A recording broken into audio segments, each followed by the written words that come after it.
Nothing so needs reforming as other people's habits. This is said by Mark Twain, an American icon.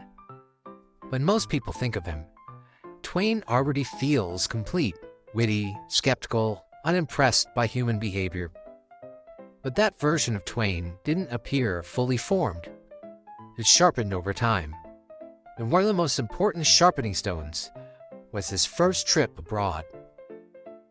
In 1867, he was 31. Mark Twain was going to leave the United States for the first time. At the time, he was not yet a literary legend.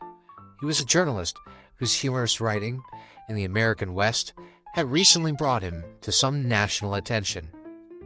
He had just written the short story, The Celebrated Jumping Frog of Calaveras County, which had made him widely known.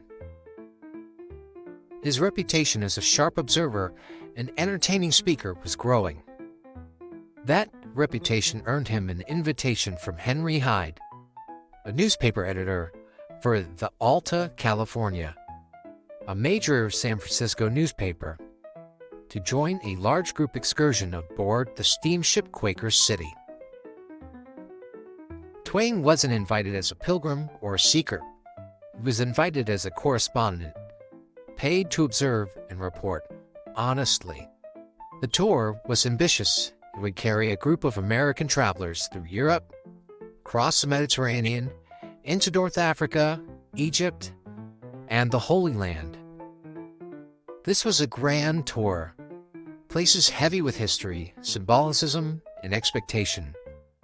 If any journey was supposed to inspire awe, this was it. The ship first carried them to Europe. They moved through France and England, then into Italy, Paris, Rome, Milan, Venice, Florence, cities layered with art, empire, and reputation. Twain expected history to feel important. Instead, it felt crowded. Everywhere they went, Twain noticed the same rhythm. The group arrived. They listened to a guide recite admiration that had clearly been memorized and delivered countless times before. They nodded at the appropriate moments. They agreed the sight was impressive. Then they left. The admiration sounded correct, but it never sounded personal. Twain began to suspect that no one truly felt anything at all. The reactions appeared on schedule. The awe was rehearsed. Whatever feeling existed vanished the moment the group moved on to the next location. Twain didn't hate travel. He hated how people behaved while traveling. In The Innocents Abroad, he repeatedly describes tourists who seem more interested in confirming that they had been somewhere than in actually experiencing it. Guides spoke with rehearsed reverence. Tourists performed agreement. Everyone moved efficiently from one important place to the next. It irritated him, and it felt familiar. From Italy, the group moved east, through Greece, Athens, ruins that had shaped Western civilizations. Places people were supposed to feel something profound.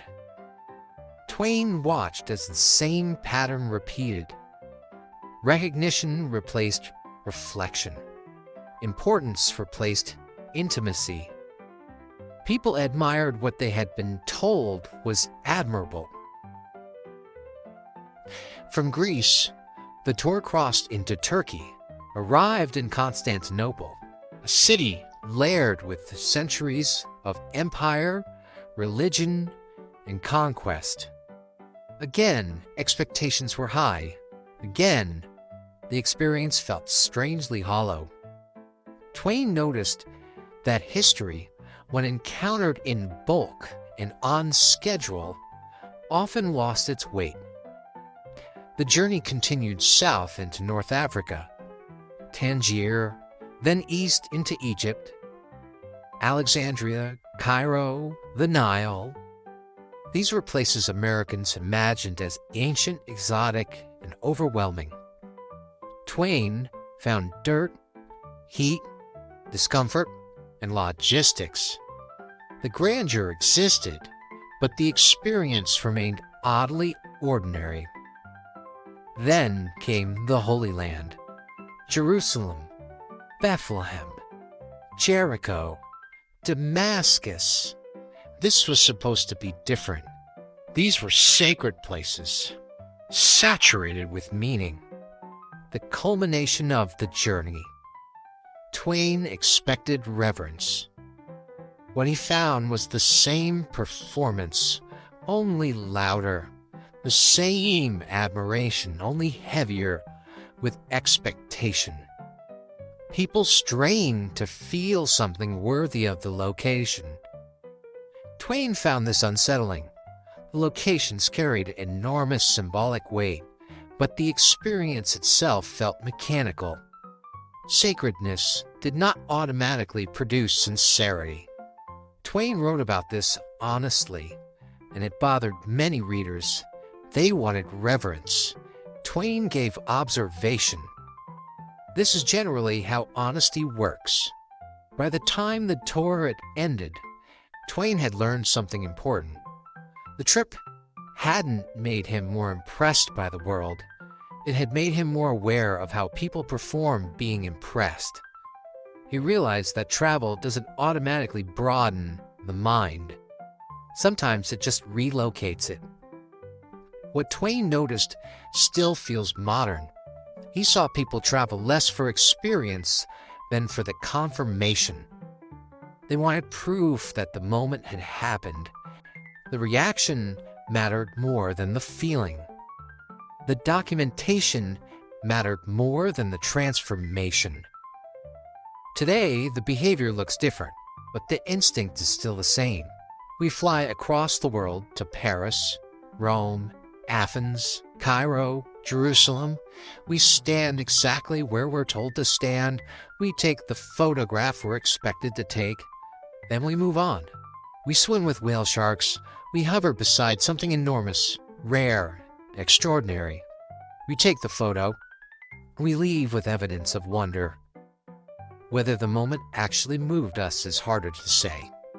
Twain noticed that the admiration often appeared on schedule. Today, it appears when the camera is ready. He understood something uncomfortable. Meaning can't be scheduled, and reverence can't be outsourced. Standing near something important doesn't guarantee feeling something important. Experience requires attention, not proximity. Twain didn't hate tourists. He was one. What unsettled him was the habit of replacing feeling with performance. The habit of mistaking recognition for experience. The habit of assuming that importance is contagious. His first trip abroad didn't make him kinder. It made him sharper. And once he saw the pattern, he never stopped pointing it out. Not loudly, not angrily, but consistently. The tools have changed. The cameras are better. The proof is clearer. The instinct still remains. We are all tourists. Unfortunately, the pattern hasn't changed much, but the behavior is still the same. Every site of importance is packed with people taking photos for Instagram, trying to show that they're living their best life.